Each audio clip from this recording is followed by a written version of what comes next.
Okay, so last time we were talking about all the trig identities and we derived them. So this time let's get into what we're going to do with them. The first unit we studied this year was logic. We used tautologies to determine whether a given segment, or rather a given argument, was valid by utilizing deductive reasoning. Remember, step by step, everything had a reason. Well, trigonometric proofs work similarly. You start with a trigonometric expression and utilize trigonometric identities and algebraic and arithmetic theorems and axioms to prove that it is equivalent to another given expression. Except instead of going through and listing all the reasons, we can kind of follow it step by step. So here's the game. We need to prove that this equation is an identity. So if you remember from induction, to prove that an equation is true, we start with one side, and then we apply theorems, axioms, lemmas, corollaries, identities, etc., until we can get it to look like the other side. So I will start off by considering the left side. Cosine theta plus 1 over 1 plus secant theta. So what is that equal to? Well, the secant theta I can rewrite as 1 over cosine theta. So this would be cosine theta plus 1 over 1 plus 1 over cosine theta. Okay, now what can I do with this? Well, I can multiply this entire expression by 1 in the form of cosine over cosine. So if we do that, we wind up with cosine theta times cosine theta plus 1 over cosine theta plus 1. And now, notice here we multiplied by 1. So here we're actually using the identity element of multiplication, which is an arithmetic axiom. And then here, instead of distributing, I note that cosine theta plus 1 over cosine theta plus 1, the division is 1. That's also an identity, where x over x is 1 as long as x isn't 0. So that's 1, and I'm left with cosine theta. And I just proved this identity is true by taking the original expression and using logical, deductive reasoning, and using the axioms and theorems that I have to get the right side. And note here, the only trig theorem that I used is the identity that secant theta equals 1 over cosine theta. All right, prove that tan squared theta times 1 minus sine squared theta equals 1 minus cosine squared theta. Okay, so many ways to do this. So I'm going to start off with, again, the left side. You don't always have to start off with the left side, but I will. 1 minus sine squared theta. Okay. What is that equal to? Well, we can multiply this out and get that that's equal to tan squared theta minus tan squared theta times sine squared theta. Okay. Let's see. Tan squared is the same thing as sine over cosine. Is that going to help us at all? Let's see. No, it's not. That's going to make this even worse. So you see, I have to try and figure out how I'm going to do this. If I make this sine squared over cosine squared and this sine squared over cosine squared, I wind up with sine to the 4th over cosine squared, and that doesn't seem to help me all that much. So I'm not going to go this way. And again, it's like logic proof, so you kind of have to feel it out. Okay, so what else can we do? Well, I can use a Pythagorean identity. I note that 1 minus sine squared is the same thing as cosine squared theta, and that comes from the Pythagorean identity that sine squared plus cosine squared is 1. Okay? Tan squared is the same thing as sine squared over cosine squared. I note that after I make that identity substitution, that the cosine squared divided by cosine squared is 1, and I'm left with sine squared theta. And then sine squared theta is the same as 1 minus cosine squared theta from, again, the same Pythagorean identity I used up here. So I'm done. So you notice it's not always easy to figure out where to start, and you have to kind of practice and get the hang of it. Okay, prove the following is an identity. All right, so let's see. So I'll start with tan x, that's a times, I don't know why it came out so like a big dot like that, over 1 plus tan squared x. Okay, so let's see, there are a lot of different ways of dealing with this. Let's see, the denominator looks kind of familiar, tan squared plus 1. Tan squared plus 1, I remember, is one of the Pythagorean identities. In fact, if I take sine squared x plus cosine squared x and get 1, if I divide everything by cosine squared, I get tan squared plus 1 equals secant squared. So maybe that'll help, I don't know. Tan x cosecant squared x over secant squared x. Okay, let's see what else we can do here. Cosecant squared is 1 over sine squared. Tan x is sine x over cos x, so I can do sine x over cos x. Cosecant squared is 1 over sine squared x, and secant squared is 1 over cosine squared x. So there I did a whole bunch of what they call the reciprocal identities, and in this case also the sine x over cosine x is tan x. Let's see, and then a bunch of stuff happens where I can cancel. The sine squared and the sine cancel, and then the cosine squared would come up top, so I'll have cosine squared x over sine x cos x. Okay. The cosine squareds cancel, and I'm left with cos x over sine x, which is tan x. I'm sorry, which is cotan x, which is what I want. Cosine over sine is cotan. All right. But note, that's not the only way to do this problem. There are other ways. So I can try and do problem number 3 again, and I can try and approach it differently. And again, you notice that I'm not assuming it's true and then cross-multiplying going through it. I'm picking one side, and I'm deriving the other side. That's the way that these proofs work. So once again, I'll start with tan x cosecant squared x over 1 plus tan squared x. And it might help, again, if I write down the identity I'm going to use. Sine squared x plus cosine squared x is 1. If I divide everything by sine, I get 1 plus cotan squared x is cosecant squared x. And maybe that'll help, because I notice I have a cosecant squared x in the numerator. So let's try that. This is tan x times 1 plus cotan squared x all over 1 plus tan squared x. Okay, again, I'm not really sure where I'm going with this. Let's see, if I try and multiply this out, I get tan x, and then tan x times cotan x is 1, because they're reciprocals. So this would be tan x times cotan x is 1, so it would just be plus cotan x over 1 plus tan squared x. Okay, again, still not sure where I'm going. Tan, maybe I can get everything in terms of sine and cosine. Tan is sine x over cos x. Cotan is cos x over sine x. And then tan squared would be sine squared x over cosine squared x.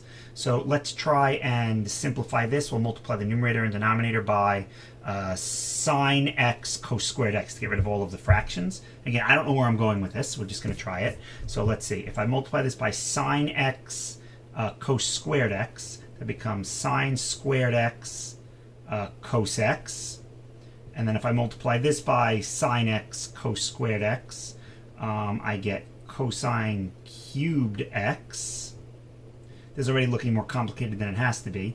This, if I multiply it, I get, let's see, I get sine x cosine squared x.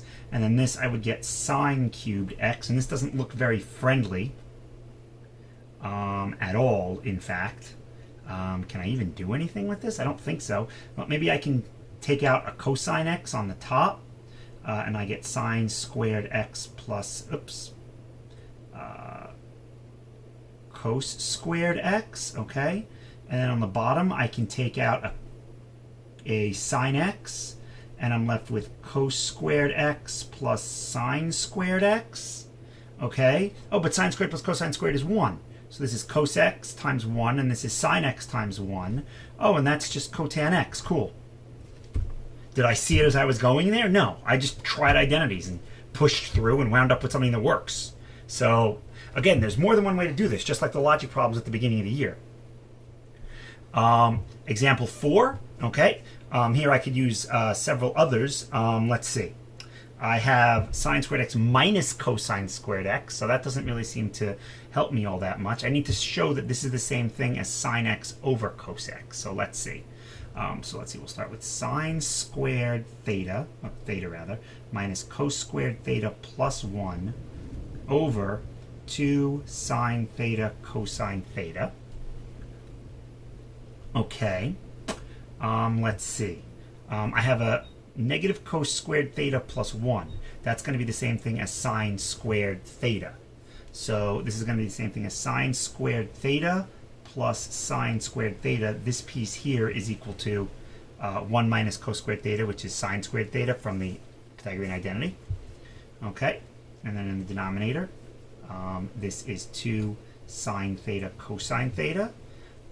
Okay, and then I have 2 sine squared theta over 2 sine theta cosine theta. So I can look at that and I can see what's going on with that.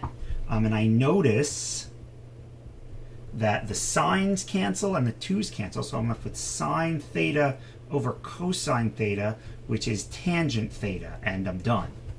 So that actually worked out kind of nice. Again, I'm sure there are many other ways of doing this. You could write QED also. This is a proof after all, QED.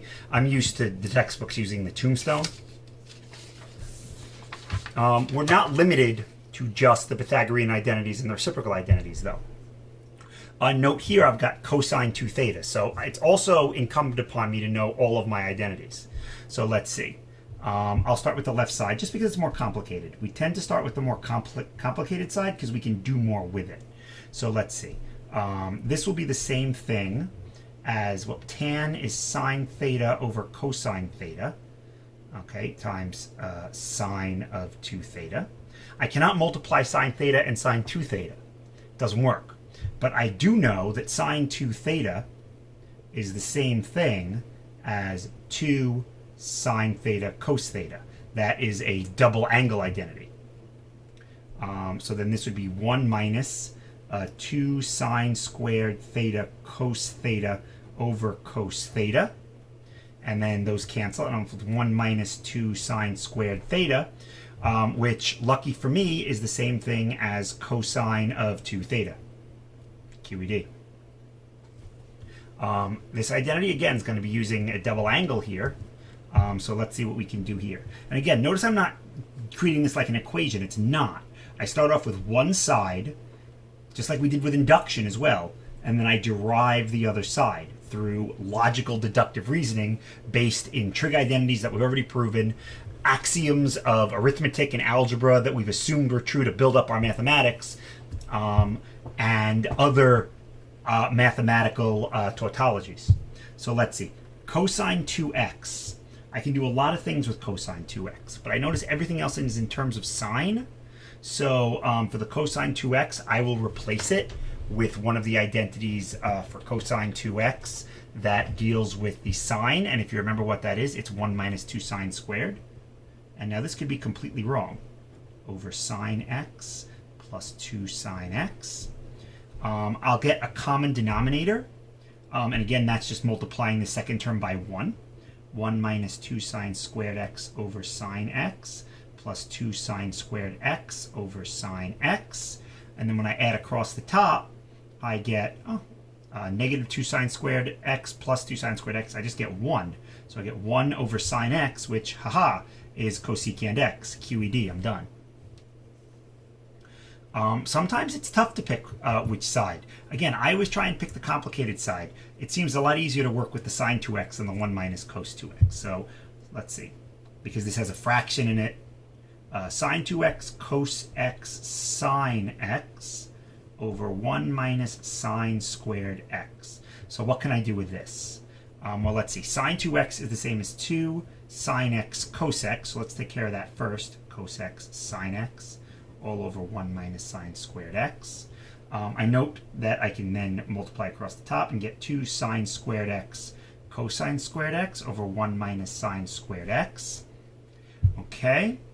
The denominator is the same thing as cosine squared x from the Pythagorean identity. So this is 2 sine squared x cosine squared x over cosine squared x. That would be equal to 2 sine squared x. So now 2 sine squared x, where is that going to come from? Well, if you remember, cos 2x is the same thing as 1 minus 2 sine squared x. I used that in the previous problem. So if I rearrange this identity a little bit, if I have cos 2x equals 1 minus 2 sine squared x, then 2 sine squared x will equal 1 minus cos 2x. So this, by the double angle identity, is equal to 1 minus cos 2x, and I'm done. And that cuts straight from the double angle again. And that's the basic idea with these things. So we kind of end the year, and we'll do this, for the next couple of days, just kind of playing around with this and getting you to practice it. I thought it was a nice way to end the year because we started the year with logic proofs and deriving valid arguments using the tautologies, and now we end the year with trig proofs, which basically follow from everything we did this year. You need algebra, you need logic, you need the concepts, maybe not from induction, but still the idea of proof and the idea of being consistent. So this gets the, since it's trig, we should do something about a unit circle. So this gets the Cetron unit seal of approval because he's nice and round like a unit circle. Yay. Thanks for watching.